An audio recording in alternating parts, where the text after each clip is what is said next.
রহমতুল্লাহি ওয়া বারাকাতুহু। নাহমাদুহু ওয়া নুসাল্লি আলা রাসূলিহিল কারীম, আম্মা বা'দ। অধ্যক্ষ ইসলামী যুব আন্দোলন বাংলাদেশ কক্সবাজার জেলা শাখা কর্তৃক আয়োজিত জেলা সম্মেলন 2025-এ উপস্থিত আছেন সম্মানিত সভাপতি ইসলামী যুব আন্দোলন বাংলাদেশ কক্সবাজার জেলা শাখার সংগ্রামী সভাপতি মাওলানা নুরুল ইসলাম আজিজি। সামনে উপস্থিত আছেন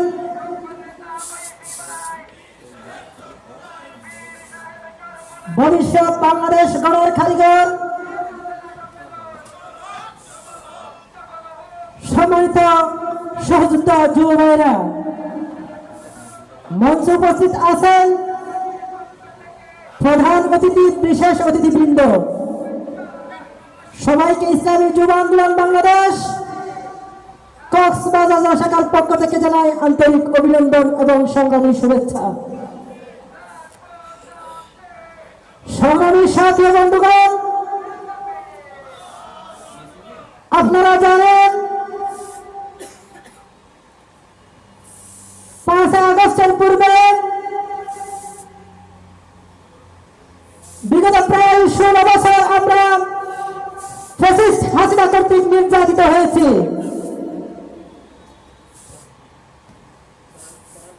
বিগত 16 বছরে আমাদের মৌলিক অধিকার কেড়ে নিয়েছিল, আমাদের ভাগের অধিকার কেড়ে নিয়েছিল। রাস্তায় থাকলে খুন, বাড়িতে থাকলে গুম, এই অবস্থা তৈরি করেছিল। তার আগে আমরা কি দেখেছি? 2001 থেকে 5 পর্যন্ত আমরা দেখেছি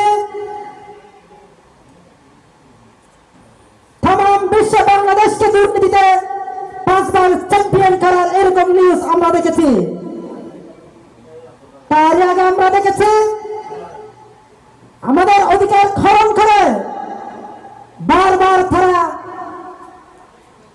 জনতাকে ধোঁকা দিয়ে, তারা বোকা বানিয়ে বারবার ক্ষমতার মস্তক আরোহণ হয়ে ভালো ভালো সুন্দর সুন্দর যে নির্বাচনের আগে কথা বলতো, এরপরে সেই ভালো ভালো সুন্দর সুন্দর কথাগুলা তারা প্রতিফলন ঘটাতো না। আমরা 1971 সাল থেকে 2024 পর্যন্ত জনগণের আশা আকাঙ্ক্ষা প্রতিফলন করে এরকম সরকার আমরা দেখিনি। তাই আমরা বলতে পারি, যখন যে সরকার আসে সেই সরকার লুটে পুটে খেয়ে তারপরে বিদায় নেয়। এরপর আরেক সরকার আসে, তারা দুর্নীতিতে বাংলাদেশকে চ্যাম্পিয়ন করে। এইভাবে হতে থাকলে বাংলাদেশ, সামনের সুন্দর বাংলাদেশ আমরা দেখতে পাবো না। আমাদেরকে এই অবস্থা থেকে ঐক্যবদ্ধ হয়ে এমন এক বাংলাদেশ বিনির্মাণ করতে হবে যেটা বিশ্বের সামনে মাথা উঁচু করে দাঁড়িয়ে সুন্দর বাংলাদেশ প্রতিস্থাপন করবে।